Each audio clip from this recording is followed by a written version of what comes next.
تصور کریں ایک ایسا شہر جو 1000 سال سے ناقابل تسخیر سمجھا جا رہا ہو، جس کی دیواریں اتنی مضبوط ہوں کہ بڑے بڑے بادشاہ بھی ناکام لوٹ گئے ہوں، اور پھر 21 سال کا نوجوان کھڑا ہو اور کہے یہ شہر اب میرے رب کے حکم سے فتح ہوگا۔ یہ کہانی ہے ایک 21 سالہ نوجوان بادشاہ کی جس نے تاریخ بدل کر رکھ دی۔ نبی کریم صلی اللہ علیہ وسلم کی ایک مشہور حدیث ہے، قسطنطنیہ ضرور فتح ہوگا تو اس کا امیر بہترین امیر ہوگا اور اس کی فوج بہترین فوج ہوگی۔ رسول اللہ صلی اللہ علیہ وسلم کی اس پیشن گوئی کی اہمیت کو سمجھنے کے لیے آپ کو اس کا بیک گراؤنڈ سمجھنے کی ضرورت ہے۔ قسطنطنیہ شہر 4ویں صدی میں آباد ہوا تھا اور تب سے لے کر رسول پاک صلی اللہ علیہ وسلم کے زمانے تک 300 سال گزر چکے تھے۔ ان 300 سالوں میں بہت سے طاقتور حکمرانوں نے اس شہر کو فتح کرنے کی کوشش کی تھی، لیکن ہر دفعہ ان کی کوشش ناکام ہو جاتی تھی۔ اور کیوں ناکام ہو جاتی تھی یہ آپ کو اسی ویڈیو میں تھوڑی دیر بعد معلوم ہو جائے گا۔ ان حکمرانوں نے اس شہر کو فتح کرنے کا ہر طریقہ آزما لیا تھا، لیکن ہر طریقہ اور ہر اسٹریٹجی ناکام ہو جاتی تھی۔ لہٰذا دھیرے دھیرے یہ بات عام ہو گئی کہ قسطنطنیہ کو فتح کرنا امپاسبل ہے، اور یہ پیشن گوئی رسول کریم صلی اللہ علیہ وسلم نے جنگ احد کے موقع پر دی تھی، جہاں مسلمانوں کو شدید نقصان ہوا تھا۔ گویا رسول اللہ صلی اللہ علیہ وسلم صحابہ سے فرماتے ہوں کہ حوصلہ نہ ہارو، تمہارے ہاتھوں وہ شہر فتح ہونا ہے جسے صدیوں سے بڑا حکمران بھی فتح نہ کر سکا۔ رسول اللہ صلی اللہ علیہ وسلم کی اس پیشن گوئی کے بعد مسلمان حکمرانوں نے کئی مرتبہ اس شہر کی طرف پیش قدمی کی اور اس کو فتح کرنے کی کوشش کی تاکہ اس عظیم لشکر کا حصہ بنے جس کی بشارت رسول اللہ صلی اللہ علیہ وسلم نے دی ہوئی تھی۔ لیکن ان ساری کوششوں کا بھی وہی حال ہوا جو اس سے پہلے دوسرے بادشاہوں کی کوششوں کا ہوتا رہا، ساری کوششیں ناکام ہو جاتی تھیں۔ قسطنطنیہ کے گرد موٹی موٹی مضبوط دیواروں کی 3 لیئرز تھیں۔ ان دیواروں کو توڑ کر فوج کو شہر کے اندر داخل کیے بغیر اس شہر کو حاصل نہیں کیا جا سکتا تھا۔ کسی بھی بادشاہ کے پاس ایسی ٹیکنالوجی یا کوئی ایسا ہتھیار نہیں تھا جو ان دیواروں کو توڑ پاتا۔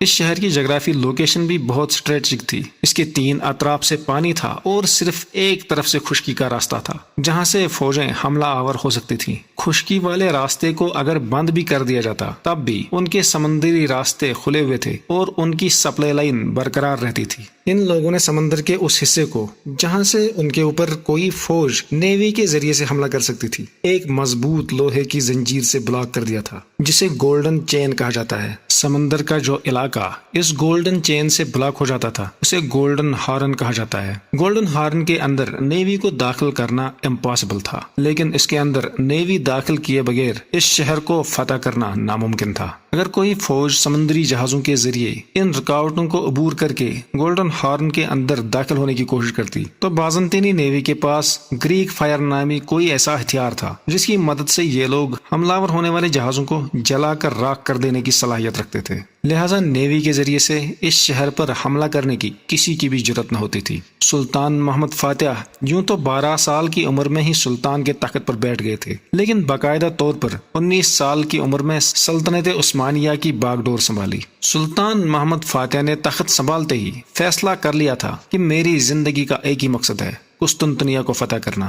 سلطان محمد فاتح نے اتنی کم عمری کے باوجود بھی جذبات یا جلد بازی سے کام نہیں لیا، بلکہ ماضی میں قسطنطنیہ پر جتنے بھی حملے ہوئے تھے ان کو اچھے سے اسٹڈی کیا اور دھیرے دھیرے سمجھ گیا کہ یہ سارے حملے کیوں ناکام ہو گئے تھے، اور ایک کامیاب حملہ کرنے کے لیے ایک فول پروف پلان تیار کر لیا۔ سب سے پہلے سلطان ایک بہت بڑی فوج اکٹھی کر لیتا ہے اور اس کے بعد قسطنطنیہ کی سپلائی لائن اور لاجسٹک سپورٹ کو کنٹرول کرنے کے لیے صرف 4 مہینوں میں رمیلی حصاری کی فورٹریس تعمیر کروا دیتا ہے۔ اس کے علاوہ بھی ایک اور واقعہ ہے جسے یہاں بیان کرنا ضروری بنتا ہے، اسے آپ اللہ کی غیبی مدد ہی سمجھے۔ اوربان نامی ہنگری کا ایک انجینئر بائزنٹائن امپائر کے پاس جاتا ہے اور انہیں ایک بڑا سا توپ بنا کر دینے کی آفر دیتا ہے، لیکن بائزنٹائن امپائر کے پاس اس توپ کو بنانے کے لیے ریسورسز موجود نہیں تھے، لہٰذا ان کی ڈیل نہیں ہو پاتی۔ یہ انجینئر قسطنطنیہ سے نکلتا ہے اور سلطان محمد فاتح کے پاس یہی آفر لے کر پہنچ جاتا ہے، اور سلطان اس کی آفر قبول کرتا ہے اور یوں اس وقت کی دنیا کا سب سے بڑا